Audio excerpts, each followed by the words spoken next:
Welcome to Should I Move There, where we explore if you should live, visit, or invest in a certain area. Today, we're going to be talking about the Bellevue, Kirkland area just outside of Seattle. And our guest is Garrett Brown. Garrett, thank you so much for being with us today. Hey, Brian, thanks for having me. I'm excited to be here. Absolutely. I'm so excited. We are back with the podcast, guys. It's been a while, but we are going to be starting doing regular episodes. But Garrett, go ahead and introduce yourself and just let us know like some context of how you came about of being in the area. Totally. Well, I'm born and raised in Salem, Oregon, and then have said pretty much I've lived along Interstate 5 my whole life. So Salem is the capital of Oregon, down to Eugene for college. Lived in Portland for about 5 years, started selling real estate right after college there. And then in 2017, moved up to Seattle and have been in the Seattle area ever since. So it's all right along Interstate 5. And now I live in Kirkland, which is the east side of Seattle. And so it's probably the furthest off of that freeway that I've lived. But it's all really same climate, similar style of people and place. Okay. So you've been in the Seattle area for about 6 years now. It sounds like 2017. Coming up on, the year's halfway through now. So, right. So crazy. Okay. So, weather in Seattle, everyone always says it's rainy. Let's dive into the weather. Totally. And, summer here in Seattle doesn't start until the 5th of July. We say 4th of July can always be, hit and miss on it, if there's going to be sprinkles or not.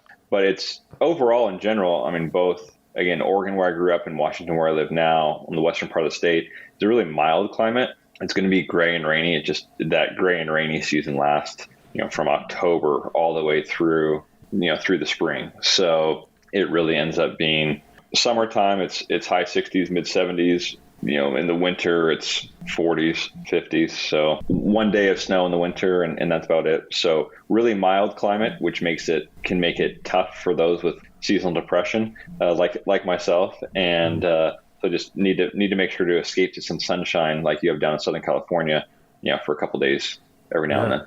Yeah, that is. I always do hear about that. So in Southern California this year, we had a ton of rain. And it's like even gloomy. More so than we probably had up here. I think so. And it was even gloomy. And it kind of convinced me that I was like, I've been telling people like, I'm a fan. A lot of people are complaining. They're like, when is the sun? Like, how come it's so gloomy? And I was like, I could live in Seattle. That was like my thought process. But how was it this season for you guys for the winter in Seattle? It was all right. It was nothing crazy, but to your point, so the national average, in the U.S. of amount of rainfall, 38.1 inches a year, and in the Seattle area, we get right at that same thing, 38 inches of rain per year. So we're right at the national average. It just is so spread out for 9 months of the year. That's why people say, "Oh, it's raining all the time," because in the grand scheme of things, like you guys could have gotten way more of actual rain accumulation and downfall, but ours was just slow and forever. That makes sense. Okay. That totally makes sense. Yeah. All right. And this is seasonal depression. What do people do for that? Like, I know like, what is it? Vitamin D or vitamin E pills people take?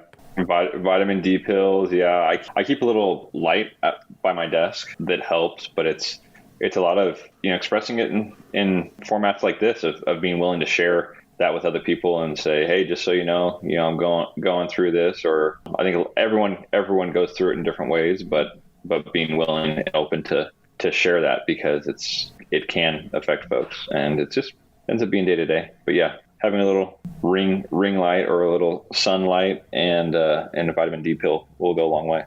Nice.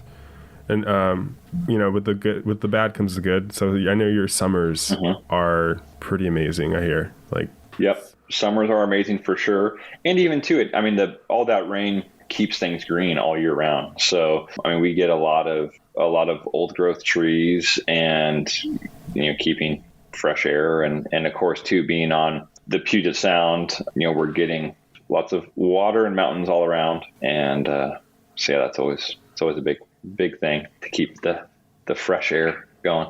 Yeah. Well, okay. So speaking of, we're coming into summer, some things to do or in the area, so it's it's not really raining a whole lot. Talk to us a little about some things like so if we're to visit Yep. kind of the area. What are some things you'd recommend for us to do?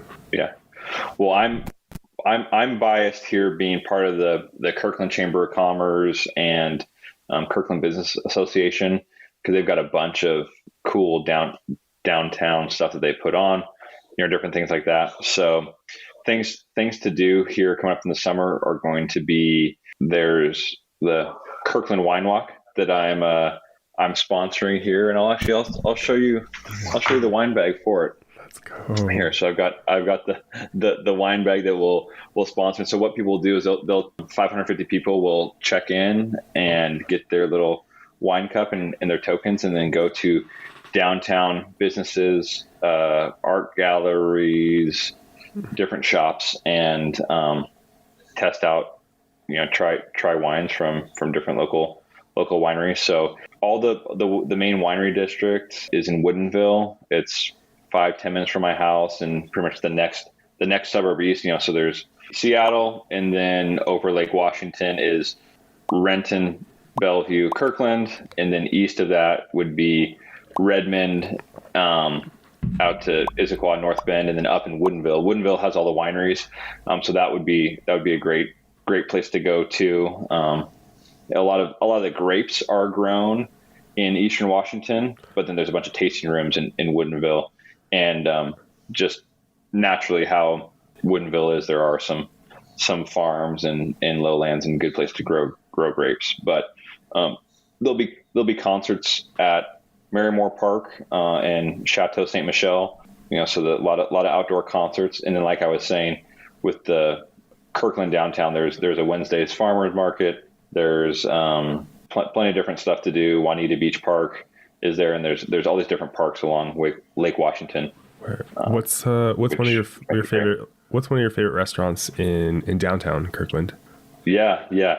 Downtown Kirkland, it would be a restaurant called Santa Fe. It's just good, authentic Mexican food, and really, really cool owners and cool people there. Good sized portions. Nice. Taco Tuesday? Yeah. Taco Tuesday. Let's go. Okay. That's right, Brian. What about like some outdoorsy stuff like to do in the area? Yeah. Like I was saying, those concert series at Chateau Ste. Michelle or Marymore Park. There's also Bridle Trails State Park, which is in between Bellevue and Kirkland. It's really in the center of a big area, but it's all homes that are on, they call it a horse acre, so almost an acre. And there's horse riding trails through this, and this is all, like I said, in a pretty, it's a little chunk in what would be a normally, outside of that, a dense part of the east side. Yeah, it's because like you guys are like almost surrounded entirely, like on the left and the right, by water. Mm-hmm. So it's like you get to choose which side of the water you want to go on, in a sense. Totally. Well, and also too, it's not just the ocean too, but it's Lake Washington, or further east, Lake Sammamish. So a lot of people that will do stand-up paddleboarding, and there's people have boats obviously and everything, but there's stuff for the people that just say, oh, I want to rent a sailboat for the day or kayak for the day. You can do all that. So the city and the county have always done a good job of having the city parks be friendly for everyone to play, and so there's plenty of options for volleyball, playground, all that kind of stuff, all right on Lake Washington. Nice. Yeah. I'm like looking at Lake. How do I say it? Sammamish. Lake Sammamish. Lake Sammamish. Awesome. Okay. Yeah. Cool. Mm-hmm. Question: if I were to visit, what season should I visit in? Ooh. Well, you tell me, right? Like it's so. Did you enjoy the rain in Southern California? I did. I also like being outdoors. So yeah. So to that point, for you, I would come up in the fall, where it's going to be rainy, but you're going to get that right mix of all the fall colors and plenty of outdoor activities if you want to go, hiking, biking, and see all that. So definitely come up and visit during the fall, Brian. And that'll be the right mix. I mean, there's not, the heat or the sunshine isn't going to impress you, like it does for us. But yeah, if you come up in the fall, you'll get that right mix of crisp air and the fall colors, Okay. and a little bit of rain. Okay. Well, when I do come visit for the I love cooking, so making my own food. I like traditionally staying in Airbnb. Yep. But the stores, I want to talk about the stores in the area. Where is the nearest Costco in the Bellevue Kirkland area? Costco's are everywhere. If you know, obviously, the term Kirkland signature comes from right here. And does it really? Oh yeah, oh yeah. Oh my gosh. The company headquarters now are out in Issaquah, and have been for a long time. But yeah, the original Costco. The funny thing is that's one of the smallest ones off of 85th in Kirkland, but that's there, and they're all over. So oh my gosh, I love Kirkland. Yeah. I did. Yeah, I just put that together. Yeah, thank you for putting that connection together. That. The more you know. Yeah, no. That's so cool. Okay, so that makes it makes sense of why there's a bunch of Costco's everywhere. So I'm already a fan of the area. What are some other popular grocery stores in the area people typically visit? Yeah, I mean the other one would be Whole Foods, and their connection to Amazon now. So lots of Whole Foods, Trader Joe's, and then it's the QFC, Safeway, PCC, Fred Meyer. Those are all the the other ones. Awesome. Okay. So, Great. Cool. Let's go into the schools in the area. So yeah. Talk to us about the schools. So a couple different things. It would be both. I mean, there's obviously Seattle School District is a public school in the main city, but then there would be Bellevue School District, Lake Washington, which covers Kirkland, Redmond, Sammamish, and then also North Shore School District, which would be Kenmore, Bothell, Woodinville, that range. So all three of those school districts are all highly rated and everything, because they've always done a good job of both pumping money into the schools, and also it's a product of the community that they're in. With it being Microsoft, Amazon, Google, all having heavy presence here. There's a big push for funding the schools, and part of how they do that and why they do that. Great little mixes of, you can do for the public high schools, they call it Running Start, where you can get 2 years of college credit while you're still in high school, going to the community colleges, and but it counts towards a 4-year degree. So there's that. I was saying, of running, and then even Running Start. That's what it's called. Running Start. Yeah. But like the high schools, they push for it. They're like, it's like something they're like, hey, make sure to do this kind of thing. Yep. And then also too, still on the public school realm, like you can do, there's a STEM high school, the science, technology, engineering, math, that focus exactly.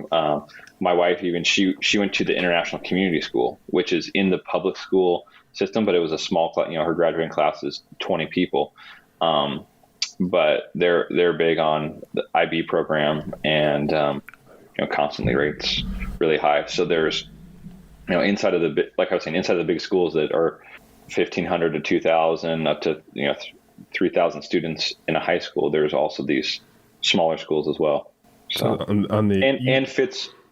Oh, go for it. On the east side of Seattle, sounds like the schools are pretty good. Mm-hmm. And it matches a really diverse student body too.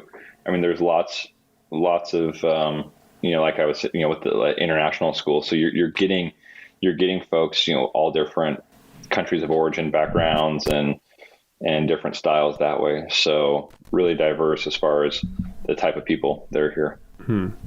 That's awesome. With Bill Gates from the area, I understand. I've heard his story before with how he got access to programming like at a very young age. Yeah. And it was because the school that he was at, the parents, they fundraised for a computer, like a massive machine, and he was able to like get programming time and understand how everything works. So it's like You're spot on. Yep. So Bill Gates and Paul Allen went to Lakeside School, which is not cheap. It would be the most expensive private school in Seattle. But to that point exactly, they had, it's not just the time that they were going, but the access to all those computer hours, and Malcolm Gladwell talks about it as well. But it's those the combination of having the time and place, but also the access to it and the hours that they could get to it. But that was Lakeside School in Seattle, which is top of the line as far as cost and that's obviously alumni network too and prestige. Yeah, that school is still there, right?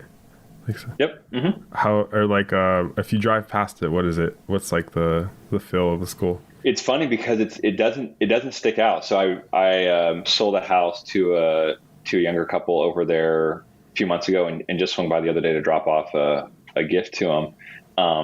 But it's like a normal school would be. Nothing, it's not gated. There's nothing fancy. It's right off the freeway and in a normal neighborhood. Yeah. That's so interesting. Yeah, because you would think like they have like fountains and stuff like that, but nope. It's just normal. It's all the people inside the school that actually make up the school. Exactly right. Yeah, working at a school, I've discovered that. I was gonna say, hasn't that been your experience too? Where working in higher education and everything too. Yes. No, absolutely. Yeah. The junior high or K-8 I work at is. I've discovered that is completely the teachers and the people and everyone operating as a unit that truly makes the school like actually effective. So it's interesting. It's interesting to see from the other side, like inside and working in it. So school's very, very important, which also brings up it also intertwines with the economy and also the property values, very much so. But let's get into the economy. We were talking a little about Jeff and Jeff and Bill, which we can't ignore in the area. But let's talk a little about the economy in the area, in the Kirkland Bellevue area. Mm-hmm. Yep. So you'll get and again on the east side of Seattle specifically, you would think, Microsoft, that they have all of Redmond and their whole campus area, and have been for 30 years. So you would think that, but there's just as many jobs coming, from Amazon coming into downtown Bellevue. So downtown Bellevue is obviously it's a really tight and dense little area between Lake Washington and 405, but lots of building going up, and then with light rail connecting from Redmond Town Center over to Seattle, going east-west besides just north-south. That's a huge thing too, to connect the east side with downtown Seattle, so that then the Microsofts, Amazon, Googles can all go freely. And then too, so I would say there's the tech sector, then there's also the research and science and hospital side too. So Fred Hutch Research, Virginia Mason Medical Center, Overlake. So I would say those, between tech and healthcare research, those things kind of bubble out. And then also having University of Washington in Seattle makes it a great place for recruiting and smart people and the type of things that then would come out of those, different startups and tech firms like that. So I'm curious more about the light rail. You said they're expanding it, or what's the deal with that? Yep, expanding the light rail. So how it's been, there's been Sound Transit is the transit organization, but the Puget Sound. So they've had different rungs of 1, 2, and 3 over the last, let's call it 20 years. And so the first was just going from the airport at SeaTac to University of Washington. So a tight range just north and south, going through downtown Seattle.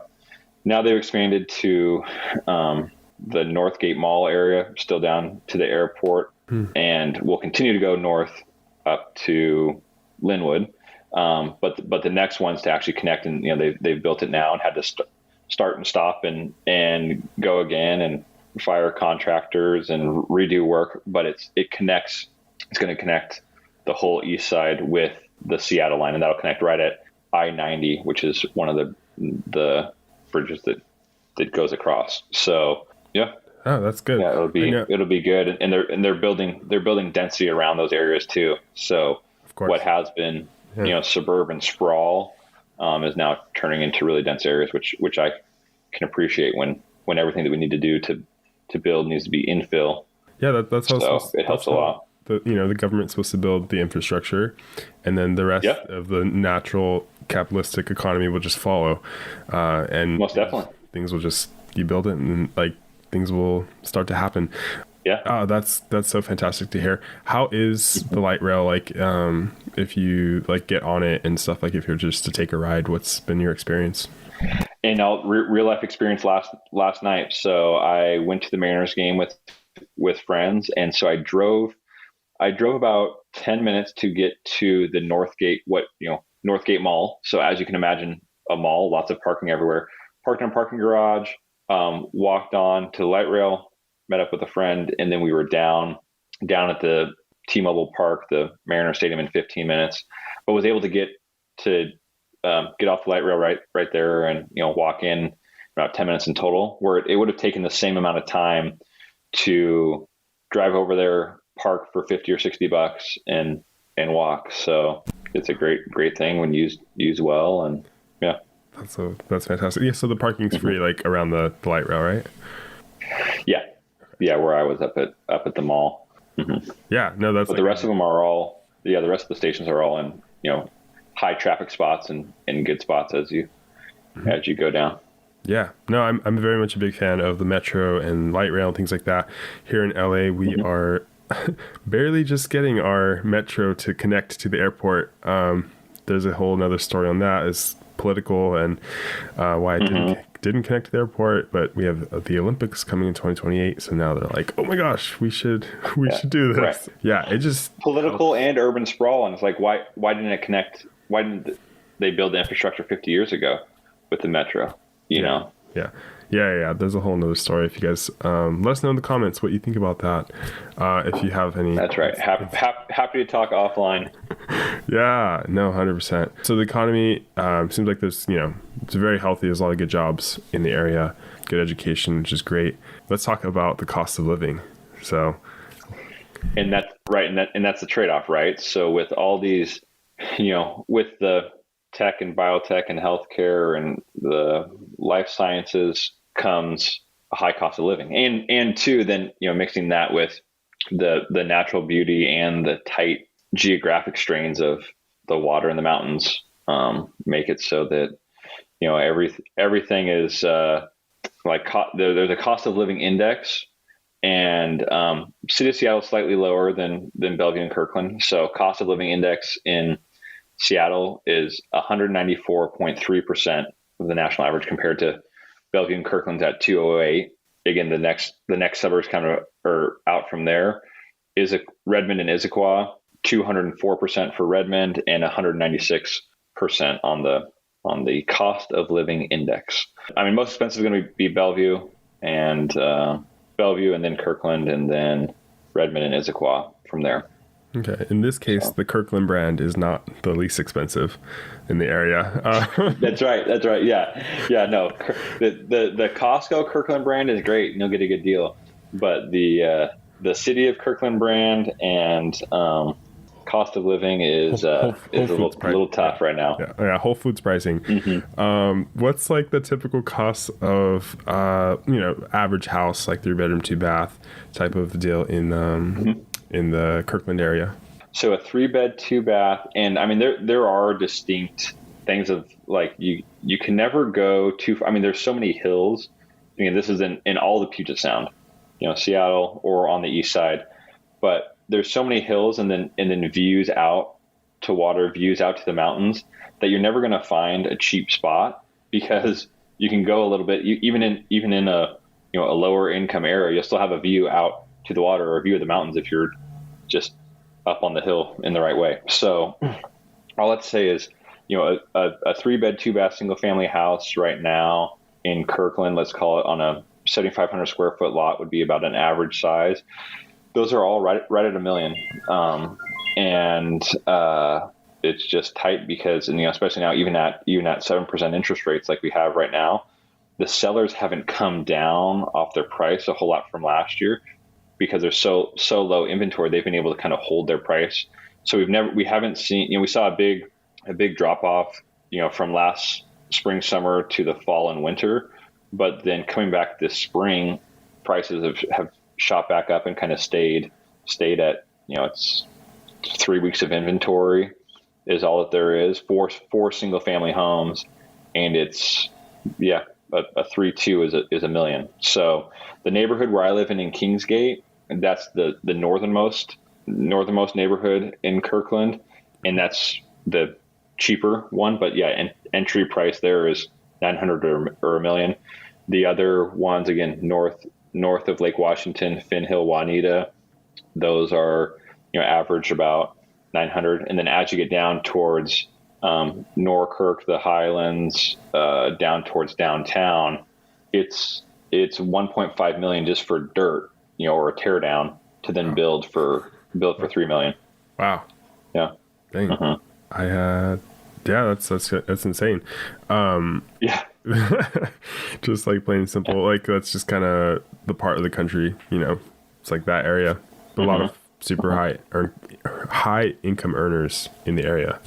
So it kind of makes sense. And it's like if people are making, an Amazon 250 plus kind of deal, kind of matches up with those. Well, and right. And so the real life example of, okay, at these high 7% interest rates, who are the people buying houses? And it's not someone that's moving in town, but it's if you are, you move here for Microsoft or Amazon, you're making that much. If it ends up being, 25 or 30% of your salary, then that's worth it. Right. So even though, a house at 1.4 million in Kirkland, which would be, again, a modest home would be at 1.4 at 7% interest rates, 20% down payment. Your monthly payment is still $8,700 a month, or $9,000 a month. But it's if someone that has been moving from out of town, if they had sold another property somewhere else, those are the people buying homes right now.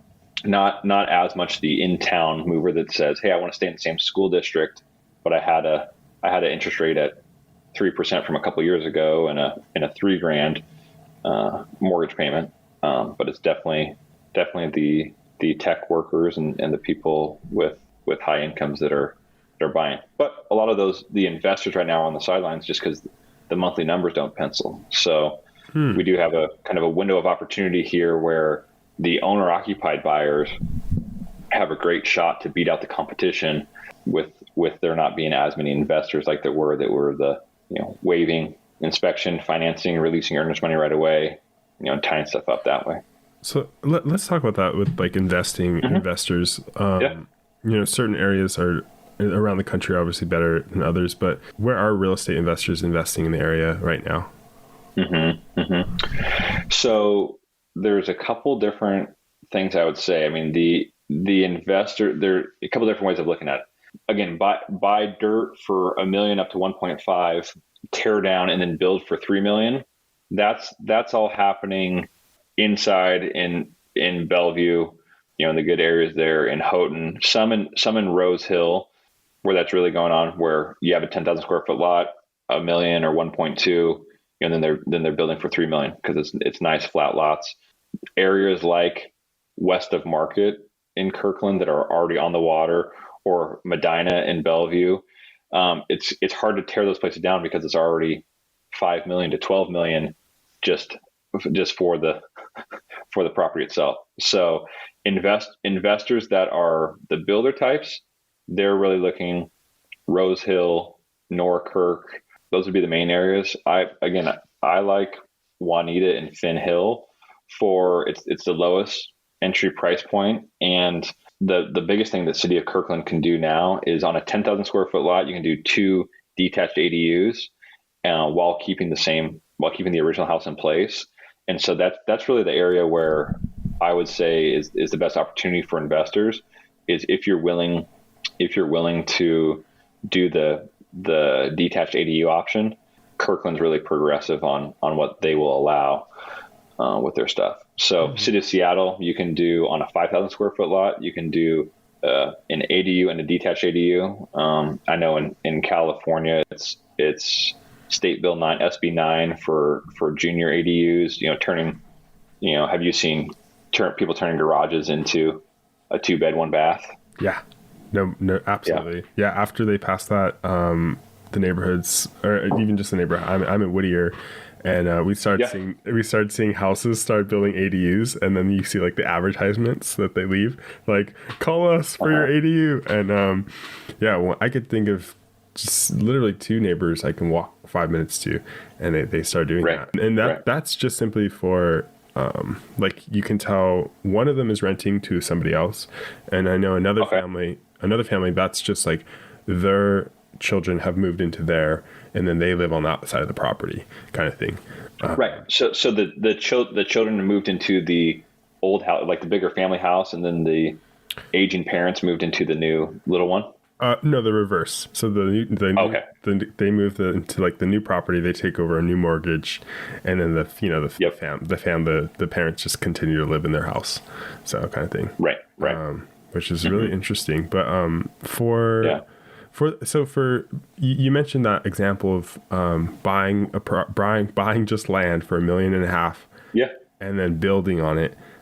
Is that typically a flip for people? Yes, it ends up being a flip. It's the builders that are doing that, because it's not a great cash flow market. You're banking on the appreciation. There is that pool of buyers that wants that the high end homes, but it doesn't pencil to keep those as rentals, because it's twice as expensive right now to just rental prices haven't kept up. So it's most everything makes sense as a flip, a value add flip on the east side more than the monthly cash flow. So the best cash flow markets would be the South Puget Sound. It would be Tacoma, Renton, Kent.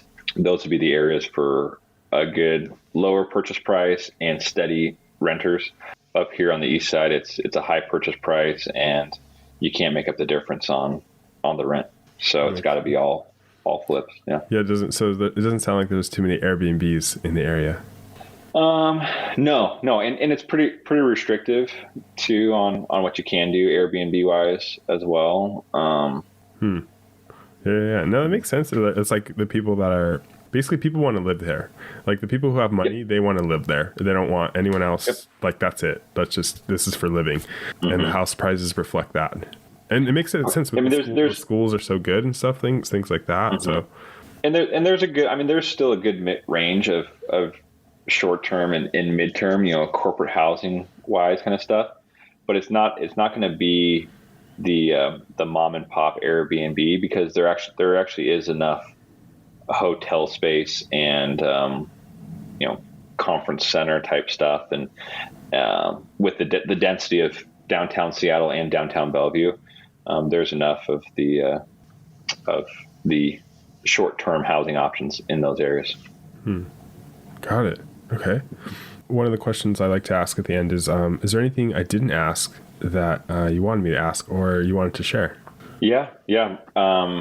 Brian, nothing you didn't ask, but it's just, really, I want to share that I love Kirkland and have planted my flag here, and will be here forever into the future. And so would love to share, with any of your listeners or any people on the show, I Move There podcast of what I could do to show you around if you're coming to town, and say, hey, let's check out the Wednesday market. Let's go on a walk here. Let's make sure you do this or do that.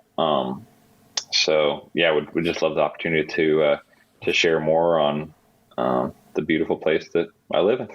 Oh, that's so good. That's good to hear that you are invested in the area, and that long term.